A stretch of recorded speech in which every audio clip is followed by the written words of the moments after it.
Inspirasi Budi. Hari ini kita masih belajar tema 2, kelas 2, subtema 1, pembelajaran 5. Sebelum belajar silakan berdoa dan jangan lupa subscribe, like, share, and komennya. Terima kasih.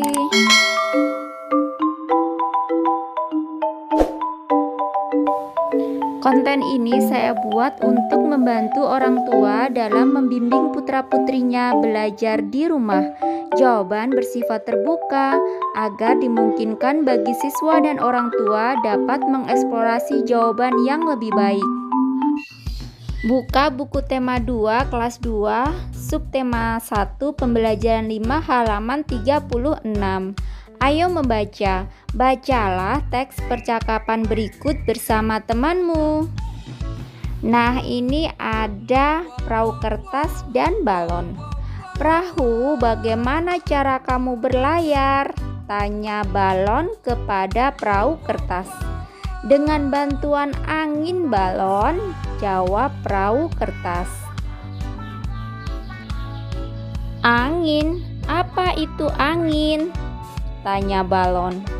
Angin itu udara yang bergerak. Kalau kamu, mengapa bisa menggelembung? Tanya perahu kertas kepada balon. Lanjut halaman 37. Karena di dalam perutku juga ada udara, perahu. Ketika udara itu ditiupkan, aku dapat menggelembung, kata balon. Berarti udara sama-sama berguna bagi kita ya balon, kata perahu kertas. Dan akhirnya mereka berdua tertawa deh. Jadi balon dapat menggelembung karena ada udara di dalamnya. Sedangkan perahu kertas dapat berlayar karena dibantu oleh angin. Angin adalah udara yang bergerak. Bisa dipahami ya? Bawahnya, ayo menulis. Tulislah jawaban dari pertanyaan berikut berdasarkan teks percakapan di atas. Nomor 1. Apa yang dibicarakan perahu kertas dengan balon? Perahu kertas dan balon membicarakan tentang kegunaan udara. Yang nomor 2. Mengapa balon bisa menggelembung? Karena di dalam balon ada udara. Lanjut halaman 38, nomor 3. Mengapa perahu kertas bisa berlayar jika diapungkan? Karena terdorong oleh angin.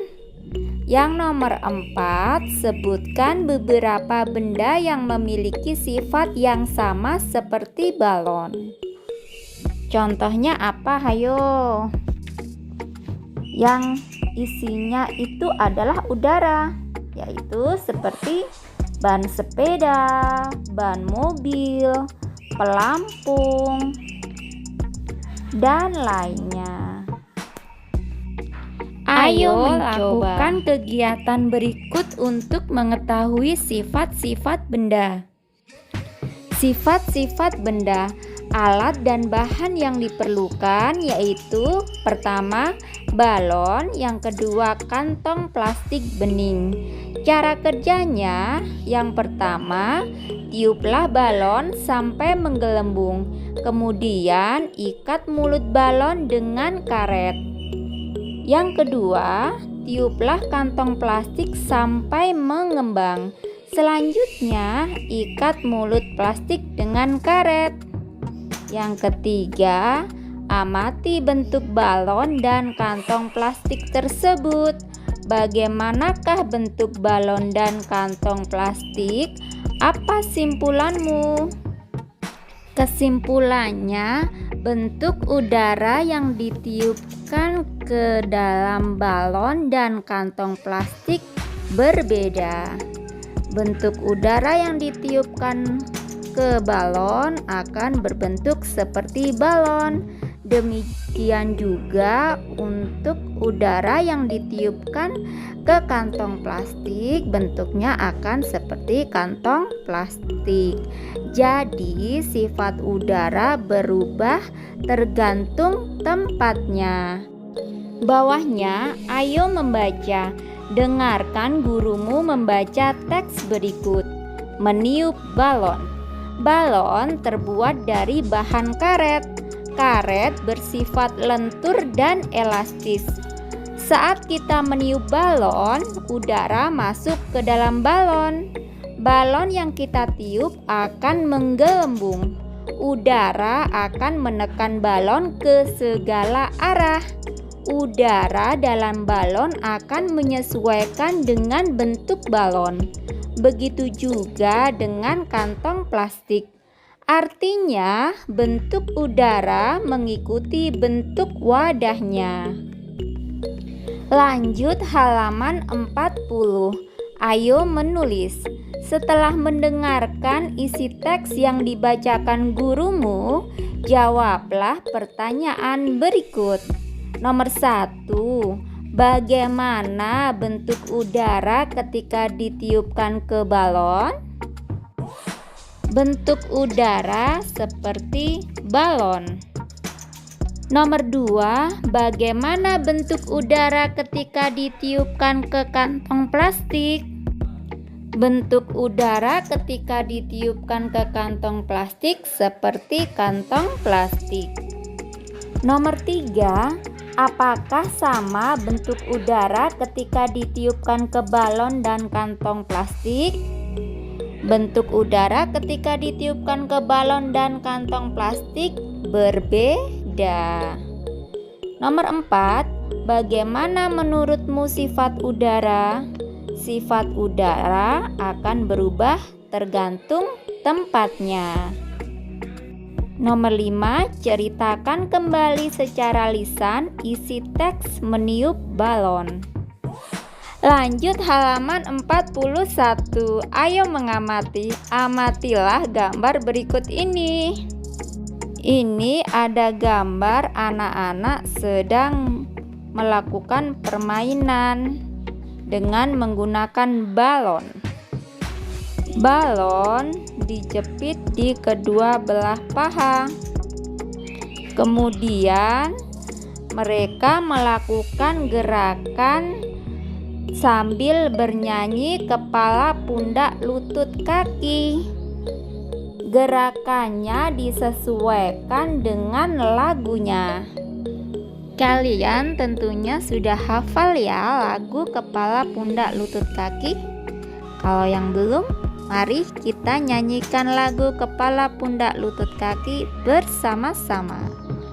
Kepala, pundak, lutut, kaki, lutut, kaki. Kepala, pundak, lutut, kaki, lutut, kaki. Mata, telinga, mulut, dan hidung. Kepala, pundak, lutut, kaki, lutut, kaki. Yeay! Apa yang dilakukan Benny dan teman-teman?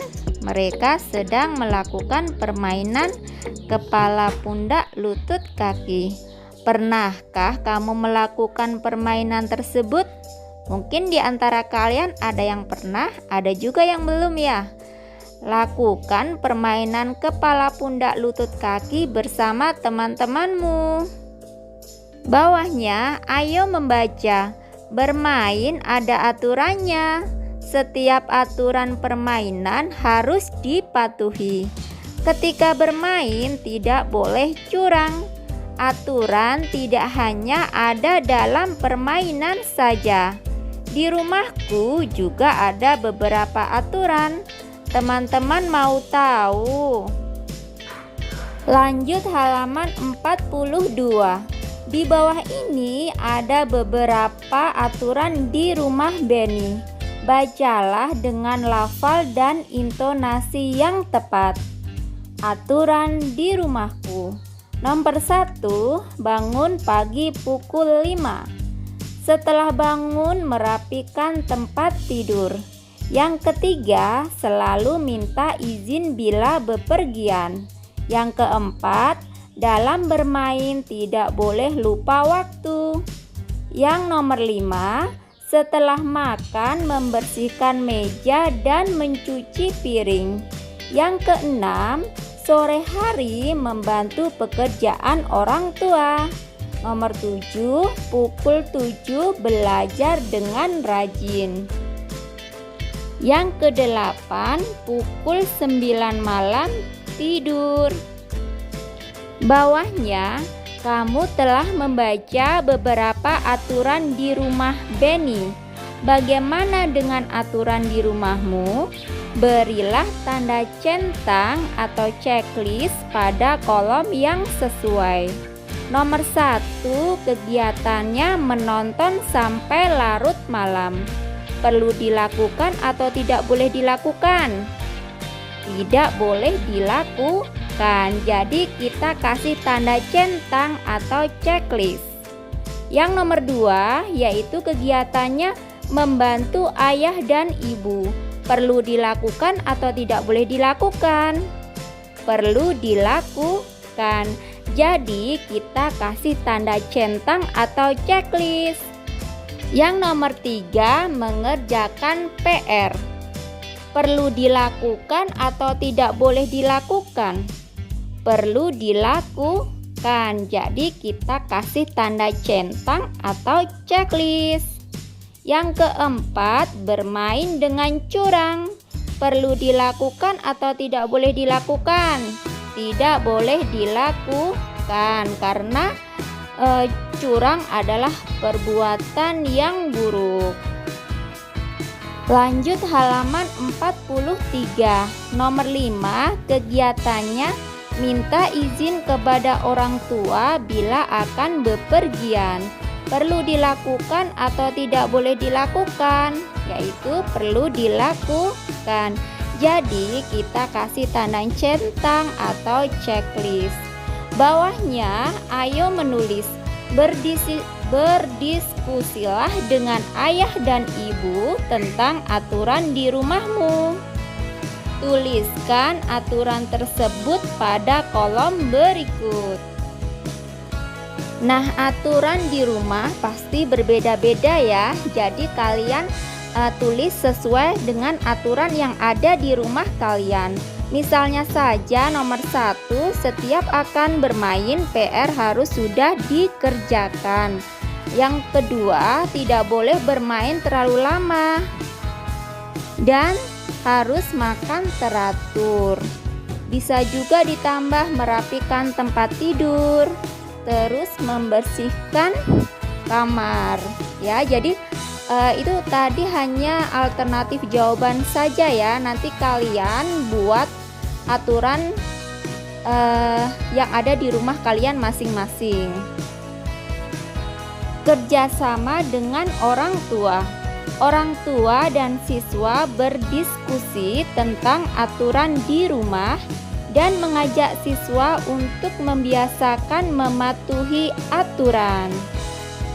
Kiranya cukup sekian dulu video pembelajaran kali ini. Sampai ketemu di video pembelajaran berikutnya. Semoga bermanfaat. Wassalamualaikum warahmatullahi wabarakatuh.